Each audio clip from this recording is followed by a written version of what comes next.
Ma phaleshu kadachana means at any point in time you're not eligible to be the cause of the fruit of your activity. You cannot manipulate the outcome of your decisions or of your work. This is a very important thing to understand. Throughout this life, we try in many, many, many ways to act in such a way that we can predict the outcome. And something that we have learned in our lives is that we cannot predict the outcome. In some cases, now for example, we don't know where life is going for us. We don't know what actions we've performed in our previous lives for which this body has appeared. And even in this life, we don't remember necessarily. Or we act in sort of ways without knowing how those outcomes will manifest. On the smaller scale, we may be able to predict some outcome, right? If I walk out on the street and slap a fellow randomly, I may be able to predict some outcome. But sometimes we may be surprised, right? We think he may slap us back, but he may stab us or something. We may be surprised. Or they may not even say anything or whatever. However, that is just the uh, trick of illusion. When we start thinking that I can fairly predict certain outcomes, or I can cause certain outcomes to happen, that's the trick of Maya, which makes us believe that we are perhaps the causes of the outcomes of our lives. So, from a karmic perspective, we say, uh, you are what you do. So, in one sense, I am causing the outcome. Uh, that's how it seems, but according to this section and this understanding, we have only the freedom to make a certain decision, to decide on a particular thing. Or said simply, we have the freedom in a limited way to make a particular choice. Having once made the choice, we do not have the freedom or the ability to say what kind of outcome should come from it. So, quite often we use the example when I buy a ticket to go from Chicago to, let's say, New York, I can choose to buy the ticket, I can choose to show up at the airport, I can choose to sit on my seat in the plane. Having once done that, after that, I don't have much choice, right? The plane is going to New York. Uh, Even within the plane, I have some restricted movement. I cannot tell the pilot, I need your seat. The view is very good from here. We could do certain things by which the plane may not go to New York, right? It might go to Guantanamo Bay for us or some other place. We may get incarcerated as terrorists because you caused a little nuisance on the plane. But in general, we have no freedom to dictate the outcome of where the plane should go. But in general, why is it important to know this? Said simply, the reason we want to know this is because we have been living a life of, uh, we've been misdirected, knowingly or unknowingly, and we are constantly trying to manipulate how our future should look like. And it's a very frustrating experience. It is frustrating because no one, even in their right mind, can predict the future. But we try in many ways to predict the future on the basis of our current behavior. If I study well, I graduate with whatever honors, then I can fairly predict that I'll get a good job like that. Or I've invested so much money in the stock market. I manage certain models of prediction based on previous behaviors. I try to index it with how the market is going, and I can predict how it does. But even after so many mutual fund managers and stock managers who are experts at making computer models about how certain stocks will behave, it is a known fact that a chimpanzee can be as good as picking a stock as a stockbroker, because there is so much randomness and variability in the markets. It's very difficult to predict how a particular stock will behave. Similarly, it's very difficult to predict how material energy will react to our activities, unless one has a whole different vision of things. If one has a vision that this energy is actually Krishna's energy, and Krishna is controlling that energy, but Krishna is also controlling me, and I have a particular path to traverse within this energy in such a way that it can become predictable. Hmm? It's not that I now suddenly have this secret of how I can manipulate material energy, but now I have this secret of how material energy is controlled by Krishna. Daivi Hiesha Gunamayi Mama Maya Duratyaya. The word Duratyaya means very difficult to traverse. Therefore, we're always faced with uncertainty in whatever we do. We just cannot predict the very next moment either. We can say in the next 5 minutes, nothing extraordinary may happen, which is true in the sense within our limited context. In, let's say, within this room, we may be able to predict that nothing extraordinary may happen. We could be wrong, but with some, I guess, probability of surety, we can say when nothing happens between 7:30 and 8 o'clock usually. Even for some activity to happen, most people are asleep, so not much can happen. But we cannot say beyond this room that anything extraordinary cannot happen. We have no preview into it. We don't know in the building next door, in the next suburb, in the next city, next country, whatever. We have no ability to predict whether something extraordinary will happen or not. And we also don't know what is extraordinary. I mean, for most of us, staying awake through class is extraordinary. I mean, somehow if we make it, that's really good. So then, why is it important to know? Because we are within the material energy. And we have been making all sorts of choices. And the outcomes of those choices have been karmic reactions. Karmic reactions means changes of bodies. You change from this body to that body, then from this body to that body, within this species to that species, and it's been going on perpetually. And without developing this proper understanding here that's given in the Bhagavatam, the same thing will continue. Because the same thing is continuing, the human being has one experience in this world, and it's called boredom. Because it's the same thing happening again and again and again. It's called boredom. And if we notice, all that we try to do from morning till evening is try to break free from that boredom. So we have enough things to keep us busy.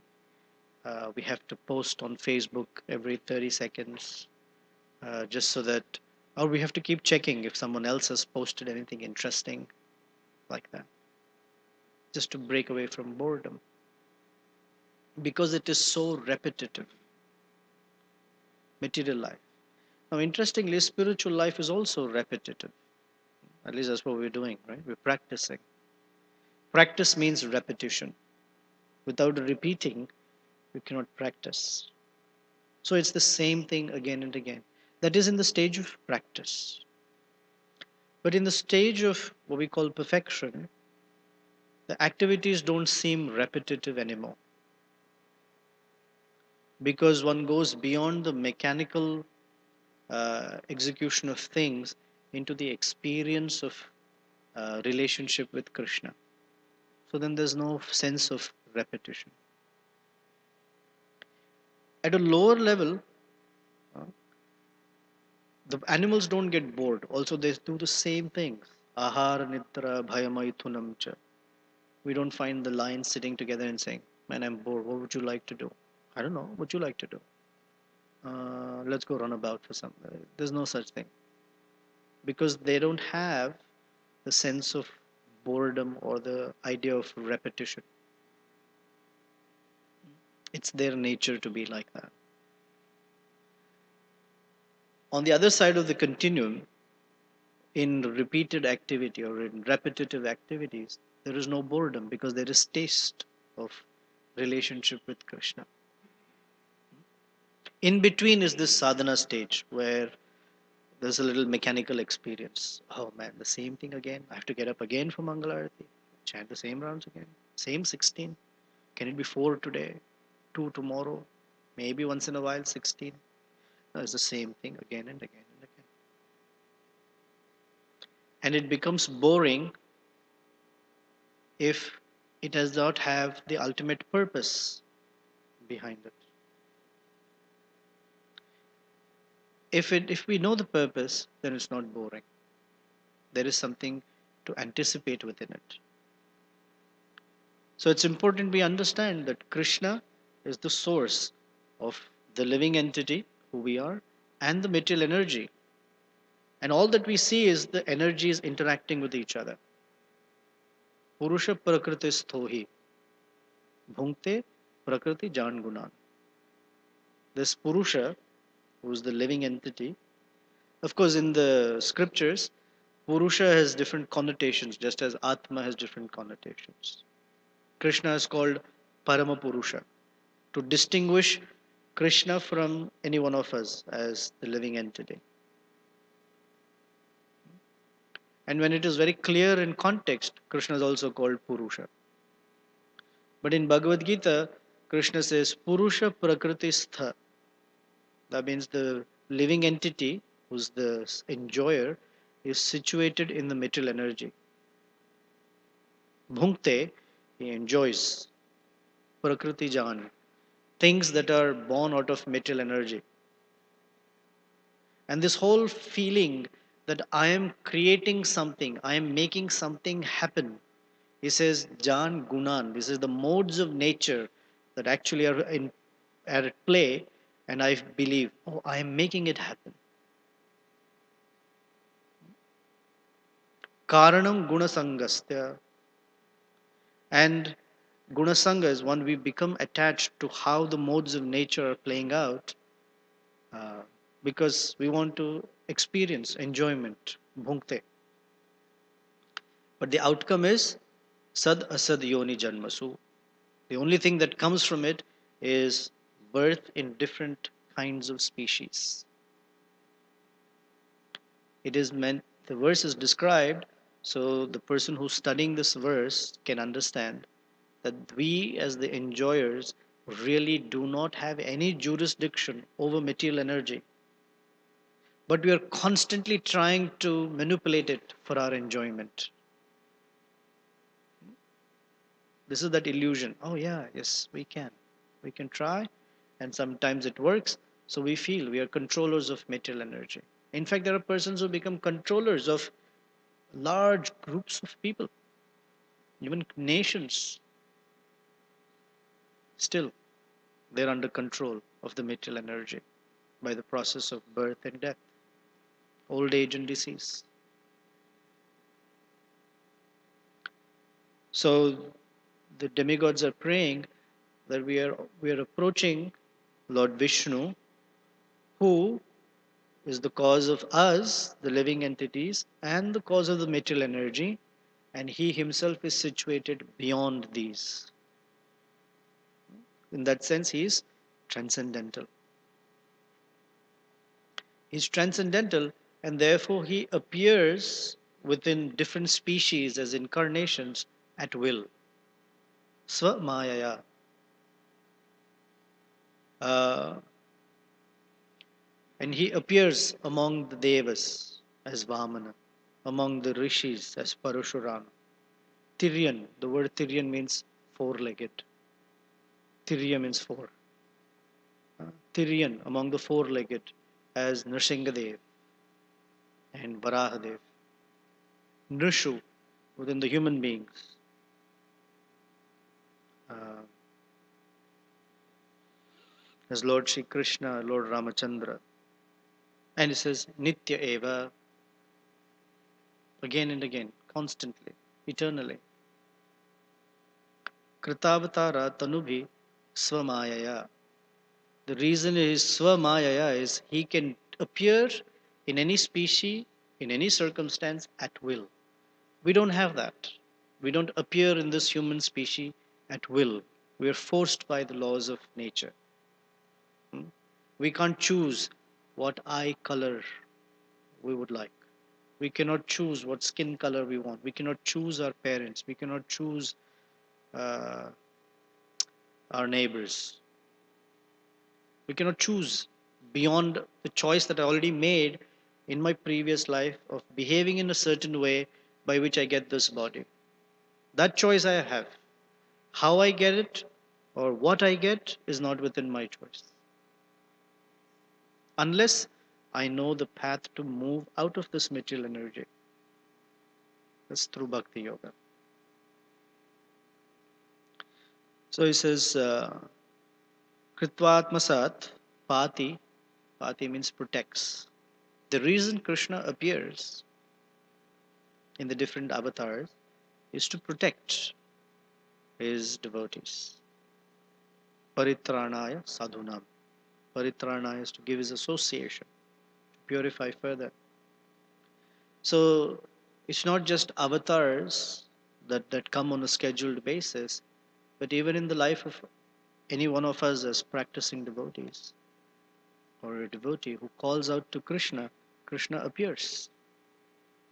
Krishna appears to us in many ways within our day to day context. He appears to us as realizations, He appears to us as insight from scripture. Right? That's why Bhagavad Gita, each time we read, is a different experience. And depending on what we are dealing with, the Bhagavad Gita has a particular way in which it reciprocates with us, or the Bhagavatam. Krishna appears as his devotees, as the deity, as inspiration from within, as knowledge from within, as Paramatma. In different ways, he appears for Pati, for protecting us. Most importantly, Krishna's interest. Of course, he protects the body, no doubt. But more importantly, Krishna's interest is in protecting our Krishna consciousness. Because that is more valuable.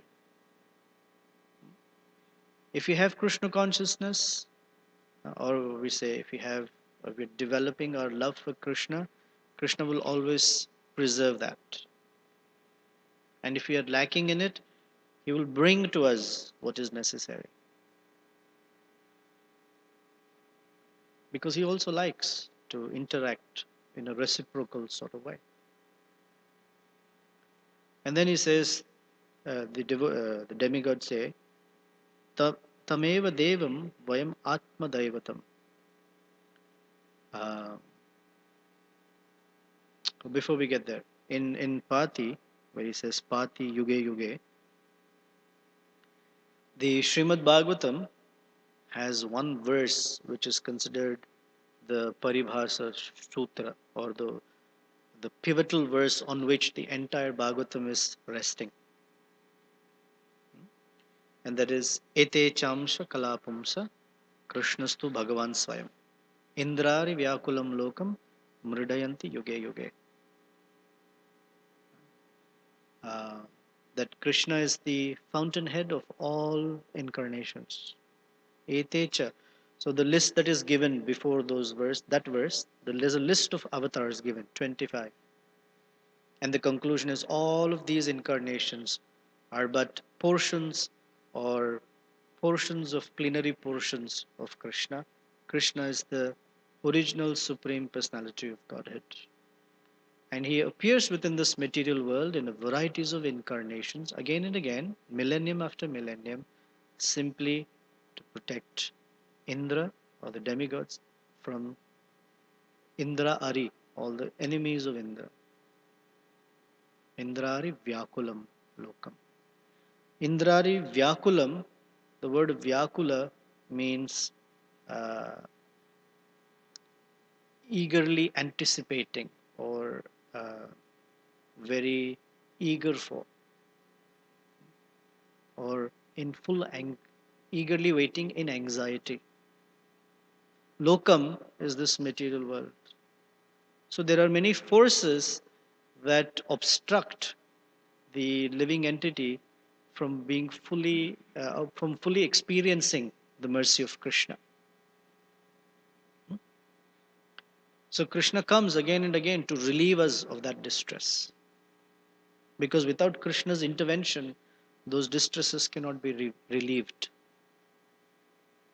We try many ways to relieve ourselves of many distresses. And after hearing so much also, we have a tendency to very quickly manipulate things. But we have an experience that after trying so much, when it doesn't work, we come to Krishna and says, please help me. Please help me. Without your help, without your intervention, or without your mercy, I am not able to do anything. So they say, Vrajama Sarve Sharanam Sharanyam. Vrajama, let's go. Let's go to Krishna, Sharanam, and take his shelter because he's Sharanyam. He's the only suitable personality who can give shelter. Swanam Sano Dhasyati Sham Mahatma. Uh,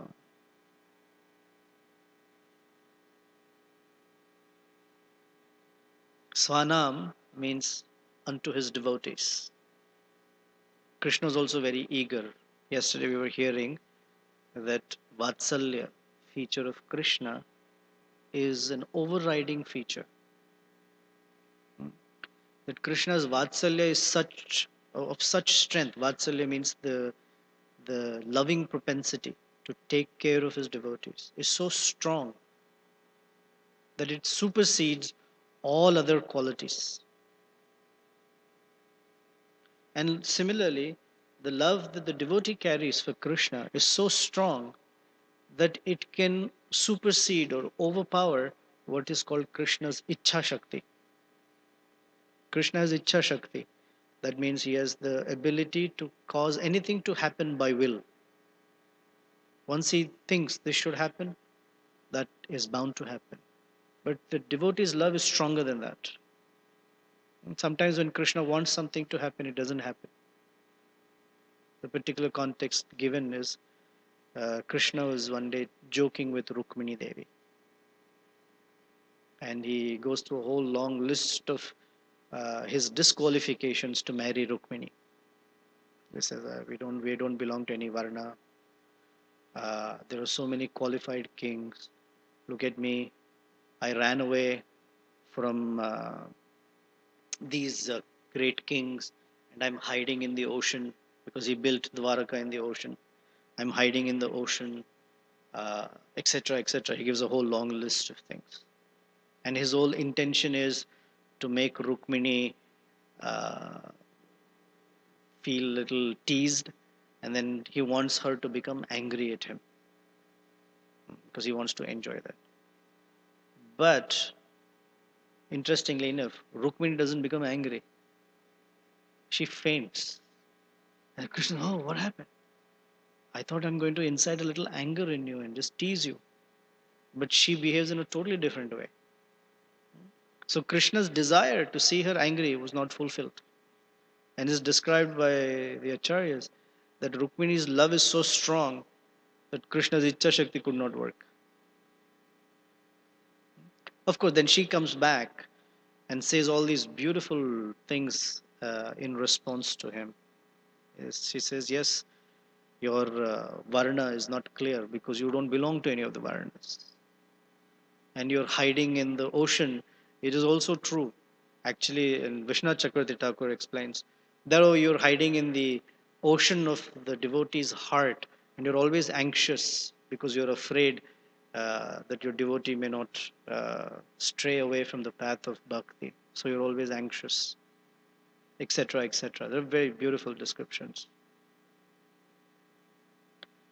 So Swanam means unto one his own devotees. Krishna has this sense of what he says belonging or relationship. He identifies with the devotees as these are mine. Of course, all living entities are his. There's no doubt about it. But according to the disposition of the living entity, there is a sense of reciprocity. When the devotees come to Krishna and says, "You are mine," for Krishna says, "You're all mine." And if someone says to Krishna, "You're not mine, I don't care for you," Krishna also says, "You're still mine, but I have to reciprocate with you in such a way that your desire for being away from me is fulfilled." So he says, Swanam Sona Dhasyati. Dhasyati is to give.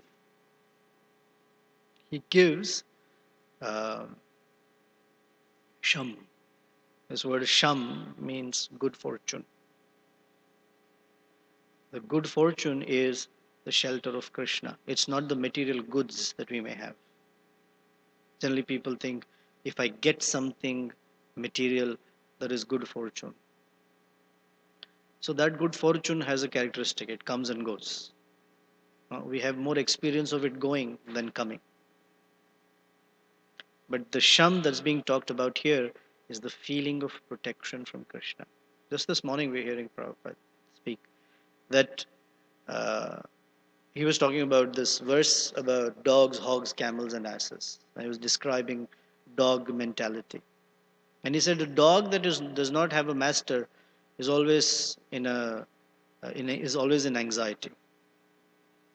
But when we feel the protection of Krishna, then we know that we can go through any difficulty of life. In fact, we see in the Bhagavatam all these beautiful examples of personalities who had the experience or feeling of Krishna's protection. Not in a very imaginative or imaginary way. Oh, I think I have protection. Not like that. In a very tangible way. That Krishna's protection is there. Then they can go through any difficulty. Queen Kunti, she went through all of this difficulty. In fact, she says, more of it, please. Or Prahlad Maharaj, the Pandavas, Draupadi, etc. The whole long list. Ambarish Maharaj, Dhruva Maharaj. Because that sense of Sham, the good fortune of having Krishna's direct association or contact with Krishna is very palpable, very clear. So, I didn't necessarily go through all these verses for a particular reason, because I didn't want to make it too technical. But I covered these verses within the discussion where Krishna is Aham Sarvasya Prabhavaha Mata Sarvam Pravartate. Everything spiritual and material comes from Krishna. And Krishna says, Itimatva, one who knows this, Bhajante Mam, he worships me. And he also describes how that worship is done. Buddha means one who has this knowledge. Bhava Samanvita. Samanvita means full of. Bhava Samanvita is that he has ecstasy in his heart to serve me. Because now we know who is the cause of everything. Without knowing who the cause is, there cannot be ecstasy in the heart because we always think we are the cause. When something wonderful happens in our life, we are the cause of it. And when any distress comes, we very easily accede that position to someone else. You are the cause of my problem. In fact, you're the cause of all the causes of my problem. I am the cause of my enjoyment, you're the cause of my suffering. This is not, Krishna is the cause of all causes. And Krishna is not who's the one who's causing distress or happiness in anyone's life. Krishna is the cause in the sense that he has created these material laws. And how we interact with this material energy uh, decides what kind of outcome we will get from it. So, in the life of great sages, even if the outcome is bad, they're not seeing it that way. Even if the outcome is good, they don't see it that way. We see it that way because we think we are the causes of it, causes of our outcomes. And these two energies, the superior energy, that is the living entity, and the inferior energy, the material energy, they're constantly interacting with each other. Apareyam itastwanyam prakritim vidhi me param bhuta bhavasa vidhi me param jiva bhuta mahabaho yayedam dharyate jagat. I have another energy, the superior energy, the living entity, who's constantly manipulating the material energy. So that's what's actually happening. It's two energies of Krishna. By under Krishna's, what we say, jurisdiction or oversight, upadrashta, anumantacha, Krishna is overseeing everything and sanctioning this energy to interact with that energy, and that energy to beat up this energy.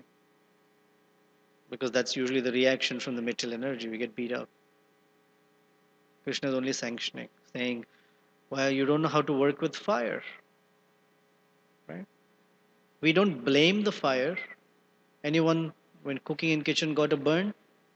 Yes. Do we blame the fire? Yes. We shouldn't. We blame the fire. Why are you so hot? We don't blame the fire. It's just that we didn't know how to interact with it. Either we were negligent, or we were distracted, or we had more confidence in our cooking than we really had the skill for it. Somehow, correct? But we never blame the fire. Oh, you.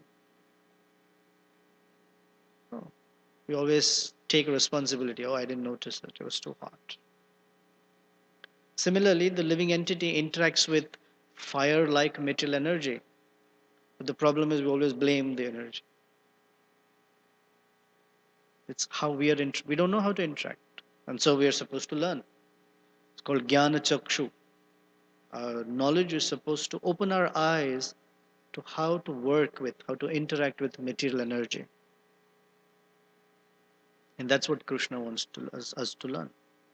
So he is overseeing it and sanctioning our actions. Okay. Any questions, comments? I don't feel compelled. It's all right.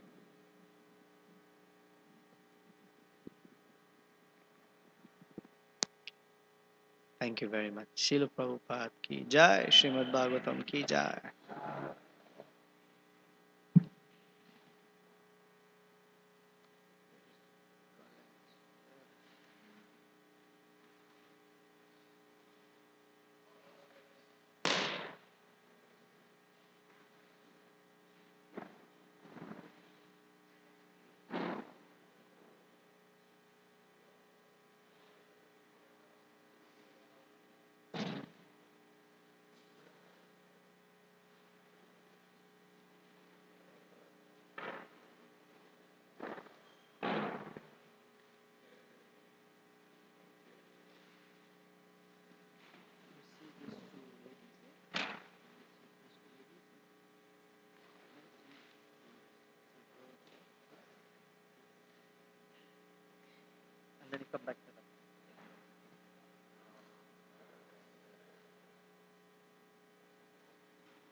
Himanshu, has this been stopped?